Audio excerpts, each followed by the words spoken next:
Hello and welcome to this edition of the DMZ America podcast. It is Thursday, July 27th, 2023.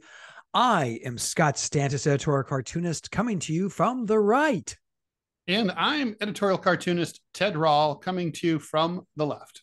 See, you descended on the last word. I ascended. You see how we did that, folks? Yeah, because we're on different sides. And we used audio cues to just help promote that idea. That's right. That's how smart the DMZ America podcast is. Actually, we're going to spend one of these segments just saying that we really are way smarter than, let's say, the mainstream media, because that's a low bar. Well, okay, Hunter Biden.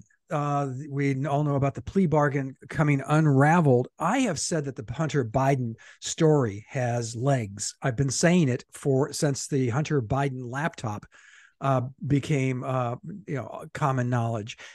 Ted, I mean, it makes me crazy, and then we'll talk about the Hunter Biden thing, but it makes me crazy. You have said things about, let's say, the what Azon, I always forget the name of the Azov battalion in Ukraine, which is a bunch of fascists. Well, guess what? Somebody this week is now writing stories about they're fascists in the Ukraine army. Who knew? Oh, wait. Theodore Rall knew. Yeah, and I'm not alone. There were many other people who knew, and we were all dismissed as Putin's puppets and Russian apologists. Yeah, it's insanity. And blah, blah, blah. But the thing is, Ukraine is a country. Here's the thing. If you want to say, I want to defend, that we should defend Ukraine, by all means, make your case. But don't make your case based on things that are not true. And so, for example, when you're saying, oh, it is a liberal democracy. It is not a democracy, and it's not liberal. It's like if a liberal democracy doesn't have a giant number of neo-Nazis in its military and its police. A liberal democracy doesn't cancel national elections. A liberal democracy, which is what Zelensky has been doing, does not declare martial law in areas outside of a war zone, which Zelensky has done. A liberal democracy does not act in any way, shape, or form the way that Zelensky or Ukraine or Azov battalion acts. And the fact is, this is not a country that really we have much in common with, except for the fact that there's a lot of white people there. Mostly white people. I understand. Yeah, I mean, of course, obviously, not all Americans are white, thank God. But, the dominant class is. And so that's why they can see themselves in those people. But they're not like us. Their political culture is deeply corrupt, very right-wing, very fascist. These are people who have they have Nazi era World War II collaborators on their stamps, statues in their public parks. Streets are named after them. This is not something that you would see anywhere else in Europe, for example. So even in Eastern Europe, where there are still some fascist sympathies, like in Poland and places like that, they still don't go that far.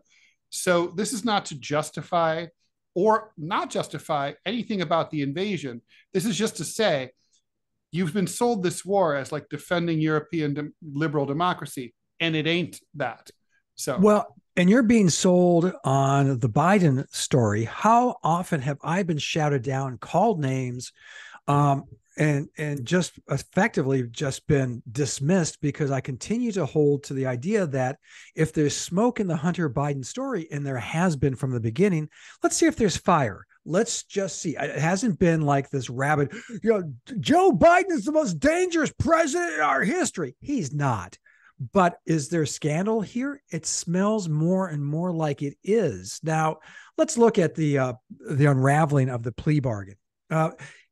Apparently, Hunter Biden has some good attorneys, and they write things. First of all, I think for people who don't know, Scott, you should explain what the plea bargain was for and what it was going to be.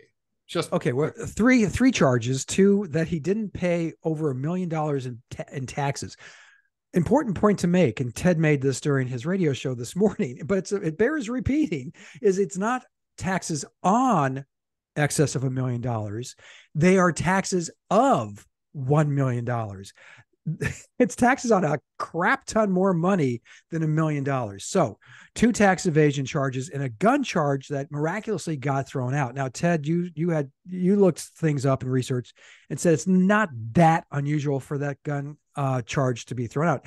Here's the charge: that he bought a gun knowing that he was taking drugs and illegal drugs, which, seems reasonable. If you're sucking on a meth pipe, you probably shouldn't own a firearm. Call me crazy. It's against the law. So they threw that out. They dismissed that, or that was part of the plea bargain. The other part of the plea bargain, as far as the Hunter Biden crew or his team thought, was that this made him immune, which is weird to me, Ted. Maybe can explain this better than I understand it. Gives him immunity going forward for if these charges and corruption charges come out of these particular instances.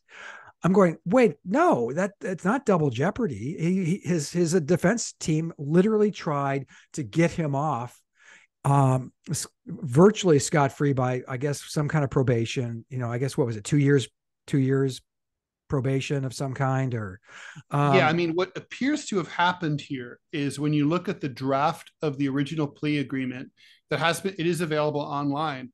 So one of two things happened here, but basically the plea deal that was drafted basically gave blanket immunity to Hunter Biden for everything he's ever done wrong, period. It's a total get out of jail free card. So it's kind of like if he ever double parked, if he ever smoked a doobie someplace he wasn't supposed to, if he ever cut the tag off the mattress, if he did anything, he's off the hook, right? So that's what it said. And so one of two things is true. Either the agreement was drafted improperly and did not reflect the negotiations of the government with his defense attorneys. Spoiler, I don't think that's true, because I think I think everybody read the documents before they went to the judge. Just saying. And so then that leaves the other possibility, which is that this was the agreement. They went up before the judge. The judge hadn't seen it before. She read it and asked questions in court about the blanket immunity. And at that point, the government, knowing that this would not make for a good visual in public, backtracked and said, "Oh, that's not what we meant." And then, of course, Biden's attorney said, "The fuck you didn't. That was our agreement." So that's how the deal fell apart. And not to mention that the agreement also somehow hooked the judge into being the arbiter of some of these just one thing, the gun thing. So like basically for the gun for the tax evasion stuff, like he thought he was going to be off the hook for money laundering, Foreign Agent Registration Act, cat fucking, whatever else he may have ever done. And like he's like, and now but the gun thing was a separate charge. Now I kind of agree that the gun thing isn't that big a deal, because he had the gun for like a week and a half. His then girlfriend, I don't think that matters. His girlfriend, who was also his sister-in-law, Hallie Biden, took the gun away and threw it away, I guess, in a dumpster. Not the best, most professional means of disposal, but she did. So he never did anything with it. He didn't use it. He wasn't like that nude lady on the Bay Bridge in San Francisco who was shooting at cars today. Nothing like that. So he didn't do anything. So basically he's put into a diversion program for that. And he was told. And so the question before the judge is, well, what if he ever fucks up with guns in the future? That would be a violation of this diversion agreement. And then the government said, well, then you, Your Honor, would drag him back into court. And she's like, no, I wouldn't, because that's not my role. I'm not a prosecutor. I'm an impartial, I'm a jurist. I'm here to determine the facts and mete out punishment as appropriate. So that's your job. And so the deal fell apart along those two lines. One was the important constitutional question of enforcement. And then the other one was over like, what were the terms? Yeah. So here we are. I mean, now, but right from the get-go, Ted, this is going to be weird coming from a righty, but I mean, the privilege, the dripping privilege, and this isn't from the money class, although they are moneyed, and it's still, they sure are. It still begs the question, where they worked hard for those bribes. How did they get that moneyed? So, I mean, considering that there are a lot of people who find that level of public service to be really financially challenging, right? Because they have to maintain homes in Washington and in their home district. They have to travel back and forth. Presumably, they have to travel throughout their home state or district or whatever and meet constituents. It's kind of expensive to be, not to mention you have to have a lot. I'm not even kidding. You have to have a lot of formal wear, suits, dry cleaning. I mean, it's not a cheap lifestyle. Very bitey dogs, apparently, is part of it. Very bitey dogs. Can I sidetrack on this for just a second? Because what the fuck? If I had a dog that kept biting people, I'm sorry, Bowser goes to that farm where he can run free. Because that's what I say. I mean, like Commander. Commander, your cat doesn't do this. No, my cat has never bitten anyone, not even me. And there's been times when I had it coming. He like, for sure. Cats can bite, of course, but Commander, the German Shepherd, has bitten at least 10 Secret Servicemen. Yeah. And send some to the doctor to go to the ER. That. Like I would say, like once it's happened, maybe he stepped on his paw or something, but twice, three times. This is the rule of three. Baseball is our national sport. You're gone. Yes, we even you're have a out. Strikes, you're out. You're out. Yeah. Okay. I'm glad we agree on that because it's just one of those. I mean, don't Secret Service have guns? I mean, they discharge all the time. It's a workplace safety issue. It really is. I mean, but the other thing is, dogs have disease. Their mouths are gross. You can get infections. What kind of person has a dog that keeps biting people? Why? I would not keep it around. It's a danger. Well, not to mention, we're not talking about an ankle biter here. This isn't like a Shiba Inu. I mean, this is a big ass fucking dog. It's a German Shepherd. Yeah, they're the preferred dog of the SS and the U.S. police. Same thing. And Bull Connor in Birmingham, 1960s. Okay, so we're back. He wasn't using miniature poodles. So going back, and here was the point I was trying to make at the start of this, and why I brought in, neo-Nazis in the Ukrainian army. Hunter Biden, we're being fed these narratives and people won't fucking budge from them, Ted. They won't. It takes forever. And so you and I, we're smartish, but we're not geniuses, but we stand on top and we say, look, the emperor has no fucking clothes. And 2 years later, people go, you know what? Doing my own research, I found out the emperor's not wearing a stitch. Mm-hmm. I'm the New York Times. It's infuriating to me talking about facts, talking about just let's wait and see what's going on here. Let's, for instance, the House of Representatives, there's some Looney Tune Republicans want to start, even McCarthy, who's a bit, has a beholden to the Looney Tunes for being in power, is talked about starting an impeachment inquiry. And you're just going, for fucking what? Really? You bonehead? There's nothing there yet. And by the way, I'm sorry. Obviously, I had a lot of caffeine for lunch, apparently. Clearly. I want what you're having.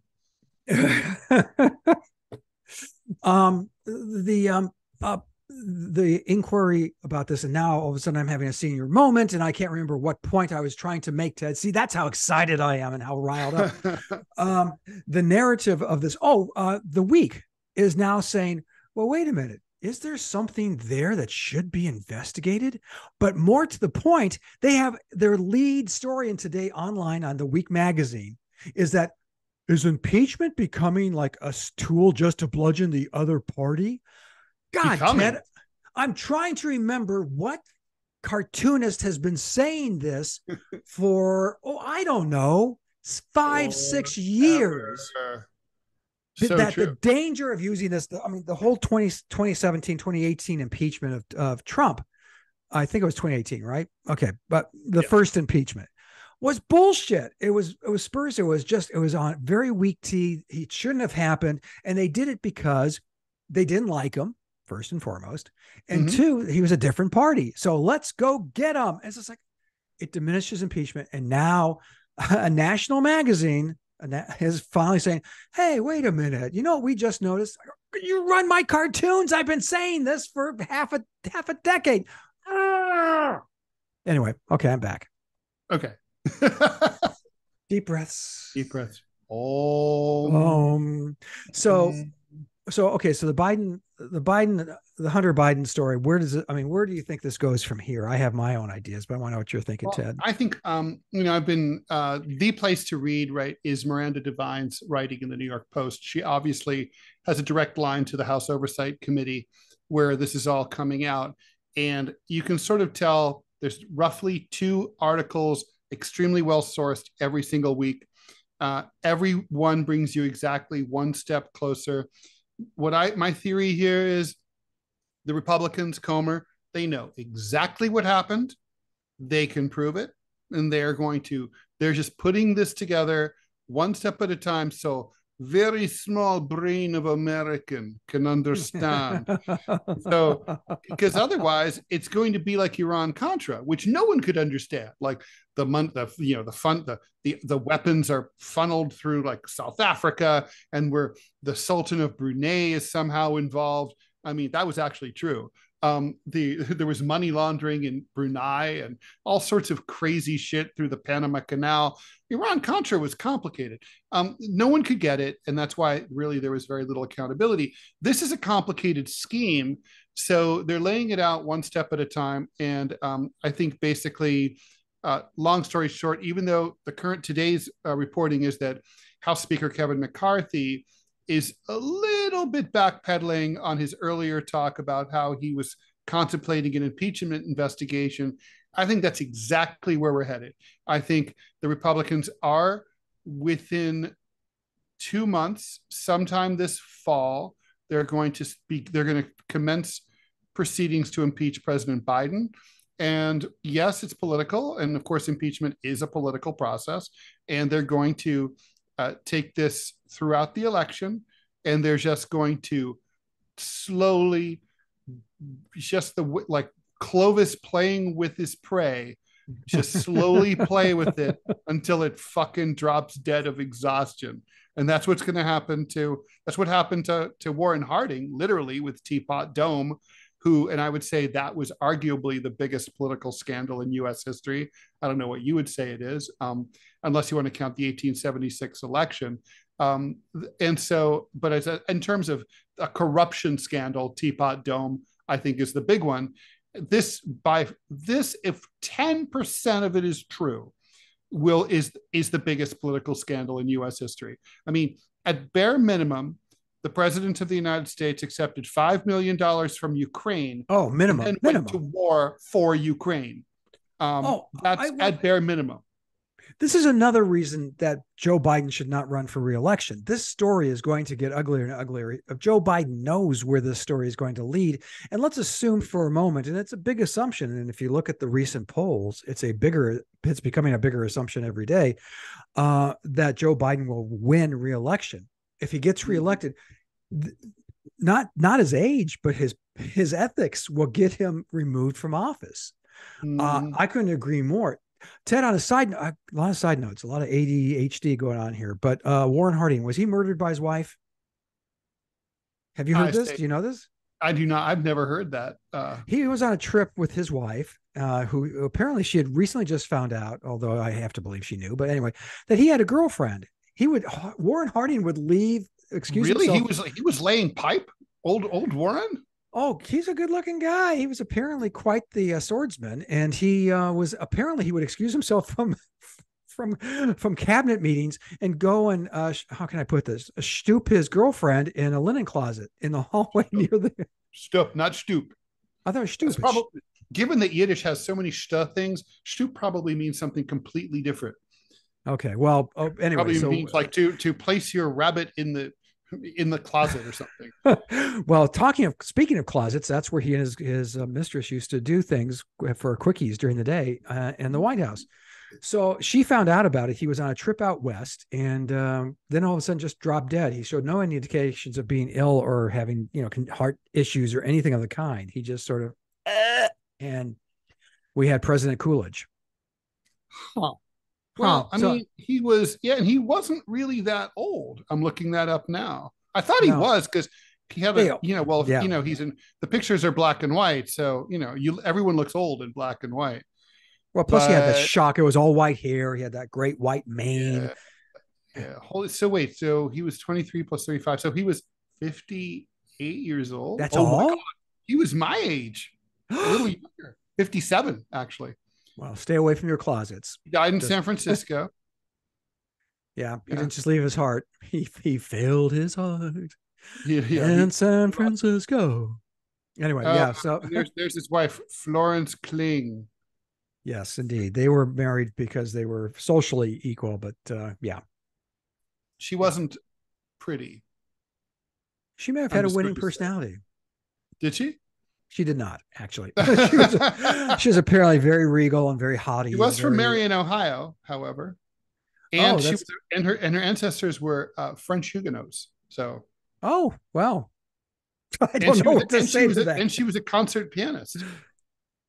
Oh, so she had very talented. So she had some skills. I mean, I'm sure that's really, seriously, it is very endearing when you walk into your house and someone's playing piano. It's kind of an amazing thing. It's one of my favorite memories. My mother was a concert pianist and played beautifully, especially the romantics like Chopin or Debussy. And anyway. So getting back to Warren G. Harding, or could this be the biggest scandal to rock an administration? It is, and it looks like we're heading in that direction. Joe Biden has a reason to not run for re-election. First off, because he's old as fuck, but in addition, this stuff is brewing in the background. He's got to know there were kickbacks. The family, it just seemed like it was, what's the word I'm looking for, Ted? It wasn't kickbacks when you give a piece of the action to somebody. What's that called? Is it a kickback? That's a kickback. All right. Well, so for a kickback is sort of, what would be a good example of that? A good example would be like Ted. So it would be like, Scott, I have arranged for you to draw cartoons for XYZ publication. They pay $50,000 a year, but because I found you that, I want you to pay me $5,000 a year. That's a kickback. Okay. All right. Yeah, that's what's happening here. And the story is getting deeper and deeper. There's more and more money, more and more dollars involved. The Bidens lived a very nice lifestyle after he left the vice presidency. There's a lot to consider here. And this isn't some right-wing loon saying this. I was more than willing to say this is total bullshit. It's being ginned up by the Republicans. Let's move forward. It's sort of like when the testimony for the IRS whistleblowers and from Congress, you and I had this discussion. What is this? Does this mean anything? And my take was, no, it really doesn't. And I turned out to be, no needle's been moved. However, with the Hunter Biden story and this poor guy, and I feel sorry for him. By the way, we were talking about this before. He's never been called sober. They don't say, well, a now sober Hunter Biden.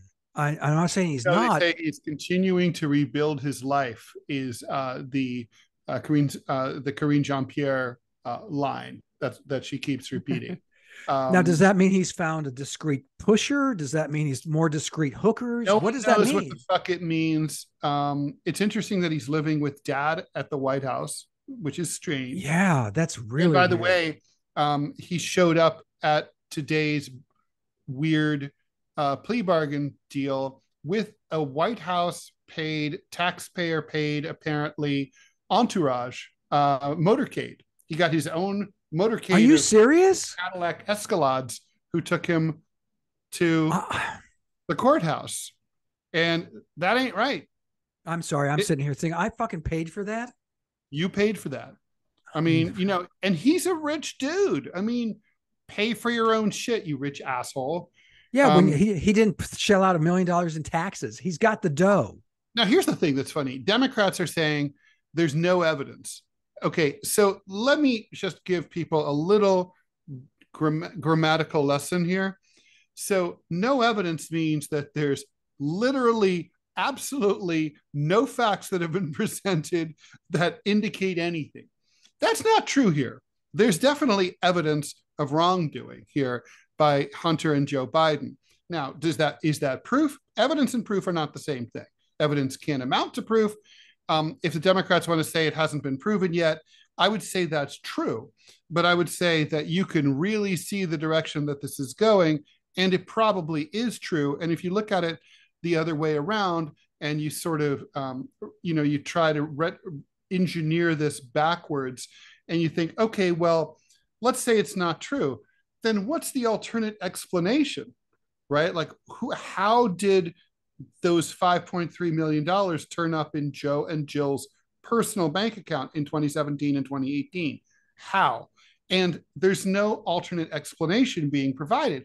And if there were one, I would think that this would be kind of like what Obama did in response to when Trump was trolling Obama about the long form birth certificate. And Obama was annoyed because he thought he shouldn't elevate Trump's idiocy and he shouldn't honor it, dignify it with a response.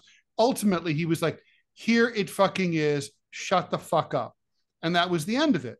And yeah. I think, and that's where Biden is, and then some, right? This is a far bigger deal, and it's far more credible. If there was an explanation like, Jill and I bought shares in a company, and those shares, we bought bonds, they matured, we cashed them out that year.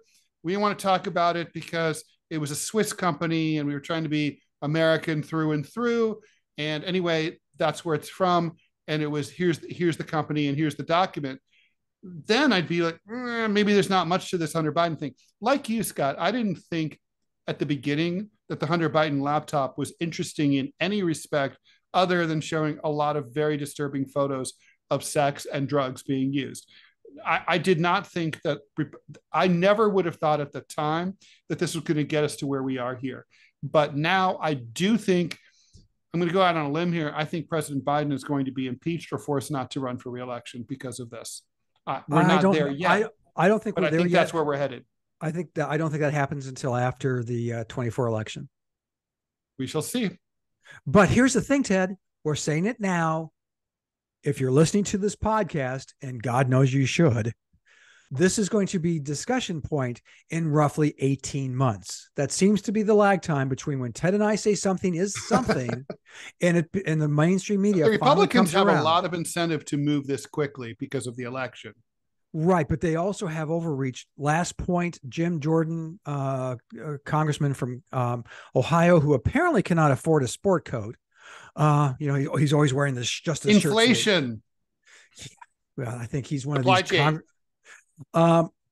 Anyway, he has said that it was because of his hearings with the IRS whistleblowers that the judge decided to do this, which of course is complete and utter horseshit.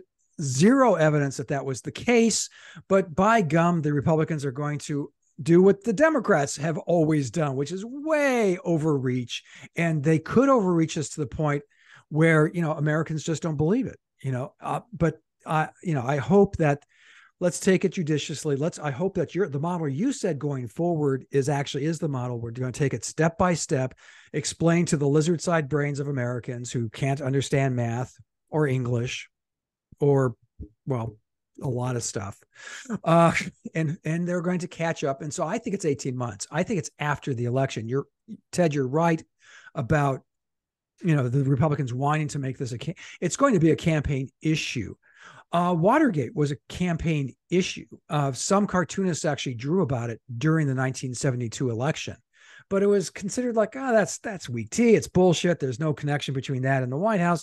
But worst case scenario is some overzealous Republican operatives, blah, blah, this could not possibly reach to the Oval Office. Wah, wah.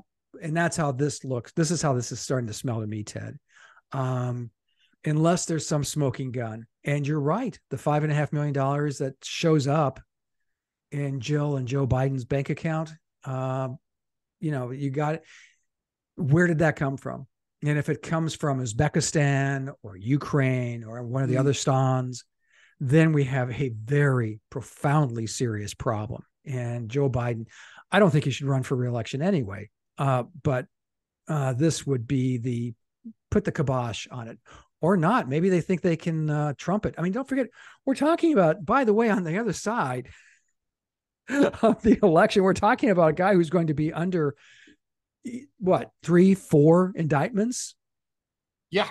Not to mention a ruling against him in a sexual harassment case. I mean, I have to admit, Scott, I was thinking about this yesterday, and God help me, if he's in jail on election day, I might vote for Donald Trump because he's in jail, because I love it.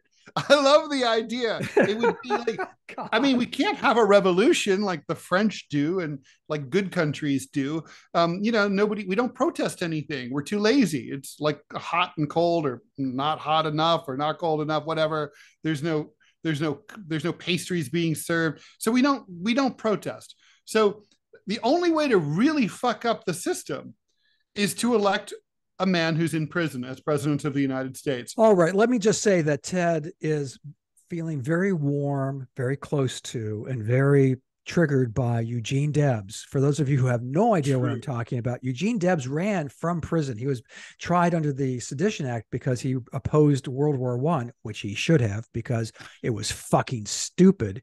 But he ran, did he run in the 16 or 20 election where it was prisoner number? It was vote for prisoner number, and it was his against Harding. And he actually got almost 1 million votes. So yeah, Ted, I mean, and Harding let him out. Did he? Did he pardon him? Or I'm assuming. Yeah, he pardoned him and a bunch of other anti-war protesters who had all been imprisoned. Also, he said that it was important for the country to move on, and he went to visit Debs in prison, and was incredibly impressed by him. And he was like, "This is ridiculous. This guy's got to get out." Well, Eugene Debs was a fascinating person. There's a biography out there I've not read. It came out, I think it was about 15 years ago, and it was supposed to be superb, and I never got around to reading it. Maybe I will now, because there may be parallels between Eugene Debs / Grover Cleveland, because Donald Trump could be the second president to have 2 non-consecutive terms. That's true. And like Grover Cleveland, Donald Trump is known for his honesty and probity. Yes, well, he is known for his swordsmanship, as it were, because Grover Cleveland, ma, where's my pa? Gone to the White House, ha ha ha, which shows Republicans had roughly the same sense of humor then as they have today. Let's go, Brandon! So funny. Oh my God. Okay, well, conservative humor is kind of usually an oxymoron, but it can or cannot be. Although one of the highest rated comedy show, humor shows right now, is that one on Fox, which I've never watched, which was weird because they actually approached me through LinkedIn to write for them. It was really? You should have done it. I'm sure you would have improved it. Yeah, it's doing quite well without me. So, but yeah, there it is. That's Gutman, right? Yes, yeah. It was a weird name. I haven't watched it. Have you? I've seen him on The Five, that afternoon show on Fox, which is a great show actually. But I have not seen just for the simple reason that I don't watch broadcast television in the wee hours of the night. No, we're usually in bed. I try to call you after 9 and forget it. Oh yeah, no, there's no way. It's impossible. I'd be older too. Even at 9, even at 8, I'm not going to pick it up. Are you kidding me? I'm usually in bed by 8:30. No, you're not. I'm not. I am so. It's true. Jeez, oh my God. That's why, like, when you've had your little COVID era cyber gatherings, and you're like, "Oh, we're meeting at 8:00." I'm like, "Oh my God, is cannabis legal in Alabama?" Like, no. 8:30. God, be older, Ted. Seriously, man. Come on. I get up at like 5:30 in the fucking morning. What is that? What is that? Okay, this has nothing to do with absolutely anything, and we'll make it short. But Ted, lately, let's say lately being the last 4 or 5 months, I've been getting up at 5:30. Yeah, I AM. think what happens is, look, my theory is that if I don't know if this is true, I think probably the happiest you can be as an adult is to be married without children. Then you don't suffer these problems because you're just gonna, and your biggest problem is how many times are you gonna have sex today? 4 or 5? I don't know. It's like, oh my God, I miss having fights, like no children, but you get married. So the thing is, once the kids come, you start getting used to getting up at 6 in the morning. You don't like it, but you get used to it. And then they leave, and you're like, oh, I could now sleep till like a wild man till 7:30 or 8 o'clock in the morning. No, your body's now locked in to that 5:30 or 6, crack of dawn bullshit. And so I think that's exactly what it is. It's from parenthood. I'd be very curious, by the way, if you disagree or agree. Actually, I don't care if you agree. If you disagree, text me, tweet at me, or now you should X at me, right? Oh, Jesus. Yeah, there's that. And just at Ted Rall or Scott at Scott Stantis. So just let us know. Tweet at both of us. Yeah, I'd be curious as hell. Both of us. Okay, well, on that note, boy, that was that segment was all over the place. We're going to have a much shorter Total second ADHD, segment. Yeah, sorry. Yeah, I'm not listening to my meds this morning, apparently. Anyway, so we are going to be back shortly, and hopefully you will be too. This is the DMZ America podcast. I'm Scott Stantis, coming to you from the right. And I'm Ted Rall, coming to you from the left.